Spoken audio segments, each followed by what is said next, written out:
Good morning dear student. કાલે આપણે જે સમ જોયેલા એ સમને લઈને આજે એમાં થોડાક બીજા વધારે સમ એડ કરીએ અને જોઈએ. બરાબર.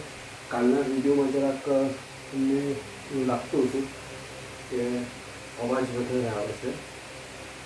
આઈ હોપ કે આજે નહીં આવે. I hope only. બરાબર.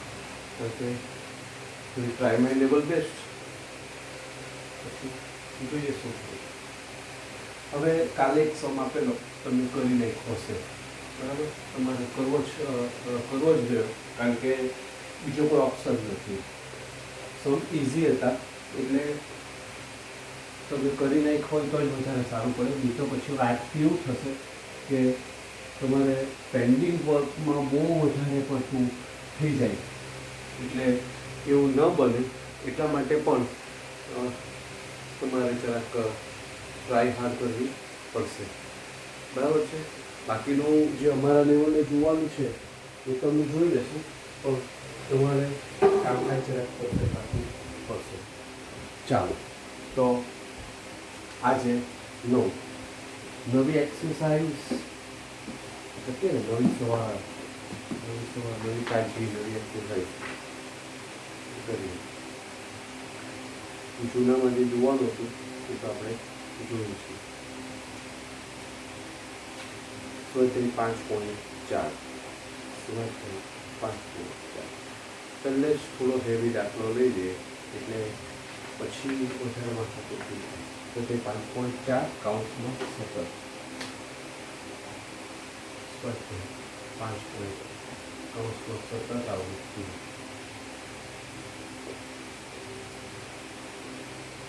સતત એટલે તમારા મગજમાં કોન્સેપ્ટ આઈ હોપ કે ક્લિયર થઈ ગયો હશે કે આમાં તો પેલું આવશે એલ પ્લસ એ જ આવે ને સૂત્ર, કારણ કે વર્ગ લંબાઈ આવવાની. એટલે જો તમે પહેલો દાખલો નીચે આપેલી માહિતી પરથી બાવલીનો વિષમતાંક શોધો. બાવલીનો વિષમતાંક શોધો. બે ખૂણા છે, ચેક અને રિવર્સ. ચેક અને રિવર્સ. ચેકમાં 0 થી 199, 200 થી 399, 400 થી 599, 600 થી 799, 800 થી 999.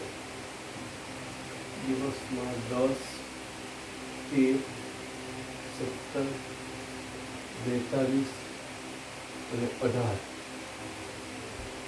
બરાબર. ચાલો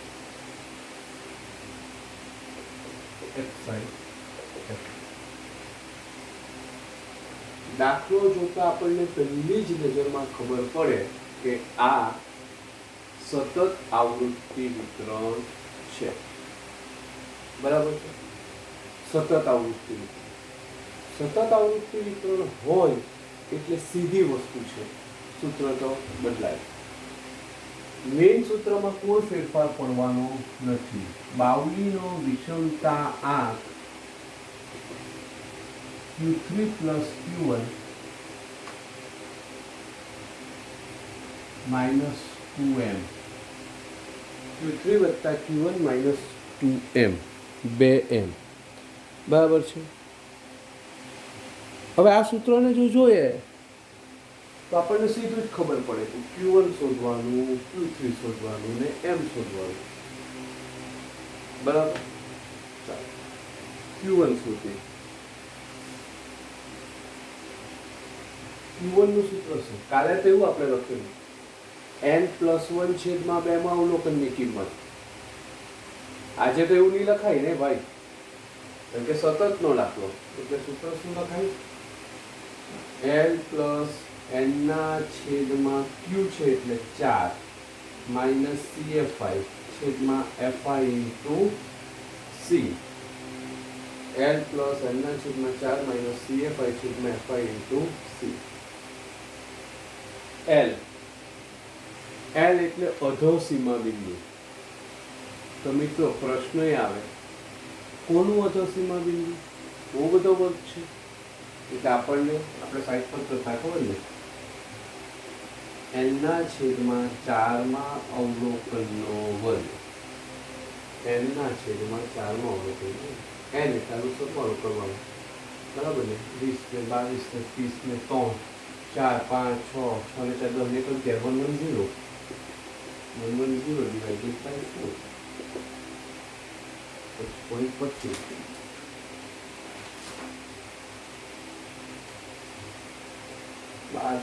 બાર છે કે ઘર છે? ઘર છે તો 100 આવશે.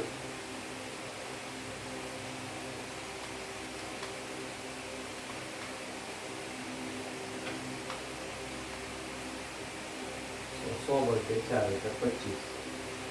25માં અવલોકનનો વર્ગ. તો હવે 25માં અવલોકન ક્યાં જોવાના? CFI.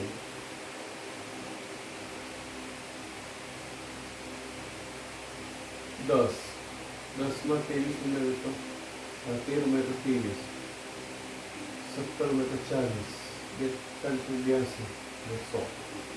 25માં અવલોકન શામાં હોય? 40માં હોય ને 25માં અવલોકન એટલે કેટલા આવે? 40 થી 500, 400 થી 500 હોય. CFI માં જોતા 400 થી 599 વર્ગ મળે, બરાબર છે? 400 થી 599 વર્ગ મળે એટલે એલ અધોસીમા બિંદુ 400 કે, બરાબર ને? અરે ભાઈ જોઈ લે, અનિવારક છે. અનિવારક હોય એટલે તમને કીધેલું, જો એ 399 પૂરું થાય ને એ 400 એટલે યાદ હોય તો 0.5 લેસ કરવાના, બરાબર ને? આપણે પરીક્ષામાં પણ એમાંનો દાખલો લીધો હતો. 399.5 અને 0.5 આપણે માઇનસ કર્યા. CFI એટલે ઉપરની સંચય આવૃત્તિ, ઉપરની કેટલી? 23. FI એટલે મૂળ આવૃત્તિ કેટલી? 17. અને C એટલે વર્ગ લંબાઈ. વર્ગ લંબાઈ જો 400 થી 599 ની વર્ગ લંબાઈ કેટલી? 199? ના 200. અને 200 કહેવાય. ને તમને દેશી ભાષામાં શીખવેલું મેં તમને કે તમને દેખીતી રીતે જેટલી લાગે તેમાં એક ઉમેરી દેવાની. એટલે 599 માંથી 400 બાદ કરો તો 199 આવે, તેમાં એક ઉમેરી દેવાનું એટલે તમારું આવી જાય L 399.5 વત્તા એનના છેદમાં 4 એટલે કે 25. CFI 30, FI 17 અને C 200. 399.5 વત્તા 2 છેદમાં 17 ગુણ્યા 200.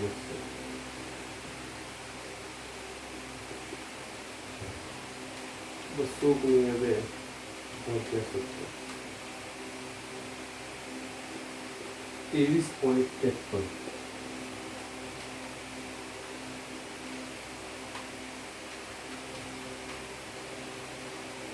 ચારસો 23.03 આ Q1 423.03 બરાબર. પ્લસ કરવો એટલે આવી જ જાય, જોઈ લેજો.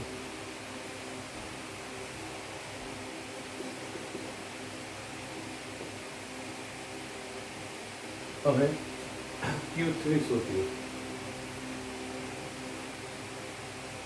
Q3 બરાબર L પ્લસ N ના છેદમાં 4 પણ Q3 એટલે આગળ 3 માઇનસ CFI છેદમાં FI ઇન્ટુ C. તો L અધોસીમા બિંદુ ક્યાંથી લાવીશું? 3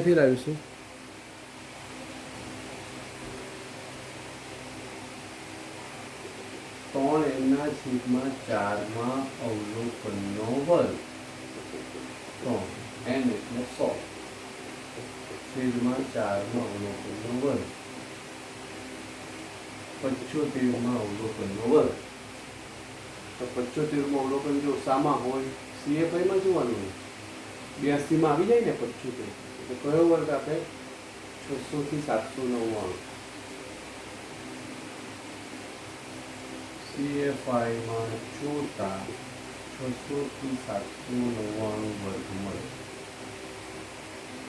L અધસીમા બિંદુ 600 ના 599.5 બરાબર ને આ કેમ 0.5 બાદ કર્યા કારણ કે અનિવારક છે એટલે લગભગ આપણે આમાંના 25 30 50 દાખલા કર્યા હશે તો હવે તો તમને ખ્યાલ આવી જ જવો જોઈએ કે અનિવારક હોય એટલે 0.5 થાય જો ડાયરેક્ટ જ હતે 10 થી 15 15 થી 20 20 થી 25 તો તમારે બેઠું જ મૂકવાનું બરાબર ને અગર અહીંયા એવું થાય કે 600 થી 800 800 થી 1000 તો પછી 0.5 બાદ કરવાની જરૂરિયાત નહીં મળે કારણ કે નિવારક આવૃત્તિ વિતરણ કહેવાય એટલે બરાબર છે ચાલો CFI ઉપરની 40 FI 45 અને C 200 વર્ગ લંબાઈ 200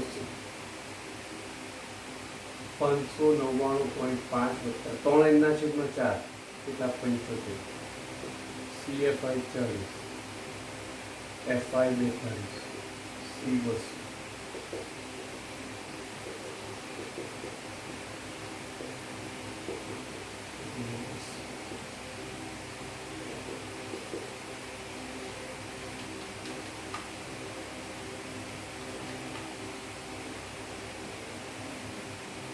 166.67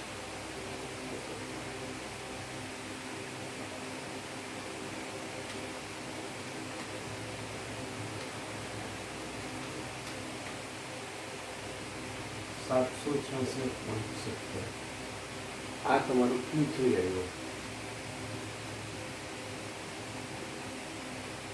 પાકું ચાલો હવે 2M હવે આપણે M શોધીએ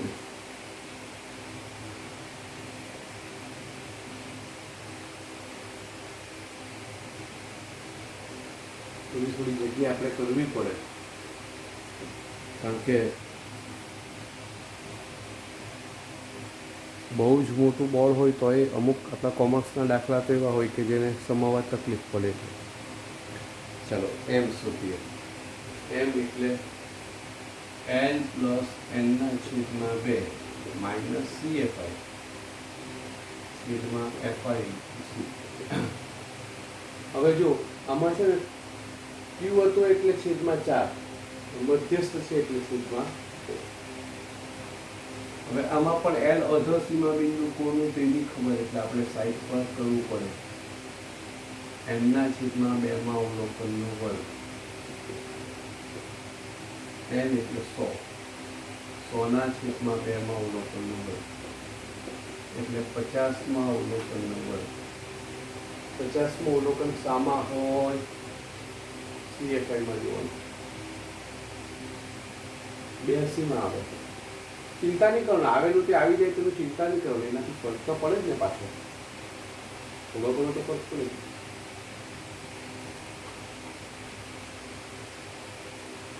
CFI માં જોતા 600 થી 799 વર્ગ મળે L અધસીમા બિંદુ પણ 600 ની જગ્યાએ કેટલો આવશે 599.5 CFI તો ઉપરની સંખ્યા આવૃત્તિ 40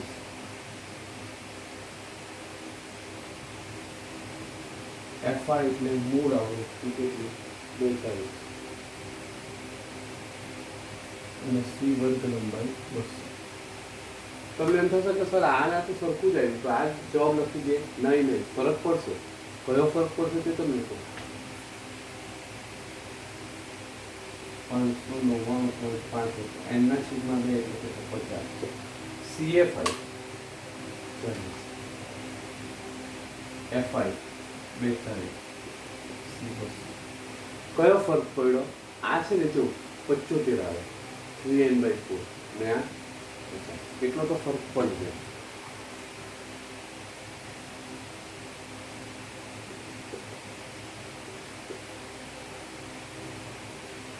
$599.5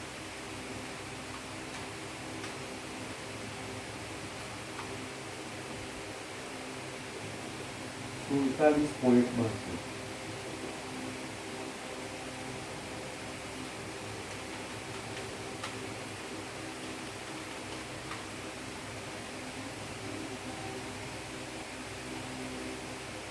147.5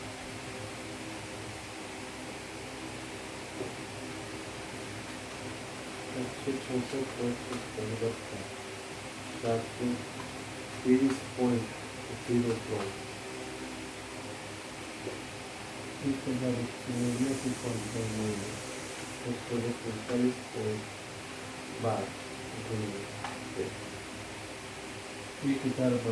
1294.24 એક આપણો વિષમતા આવશે જવાબ.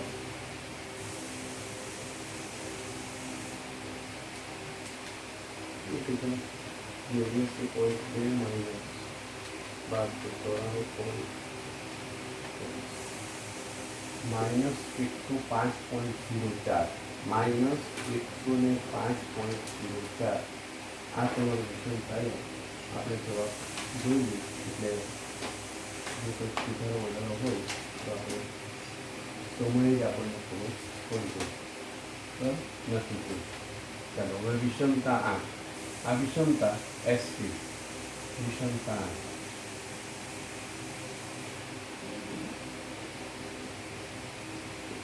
આપણે નવું બદલાયેલા માળખામાં એવું કહી છે કે વિષમતા નથી, પણ આપણે તો શોધી જ કાઢવાનું. જો બહુ મગજ નહીં ઘસવાનું, કારણ કે એનાથી બહુ ફરક નહીં પડે આપણને, કંઈ ઝાઝો ફરક પડવાનો જ નથી એમ. બરાબર. એટલે માઇનસ 105.04 આ તો ઉપરનું તો આ જ આવે. 766.70 માઇનસ 423.04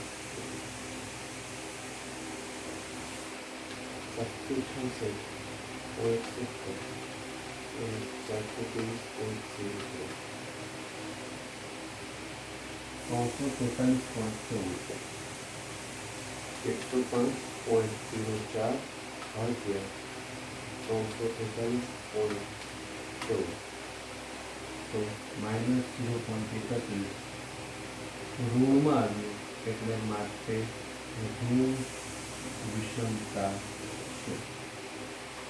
જવાબ ઋણમાં આવ્યો એટલે ઋણ વિષમતા છે.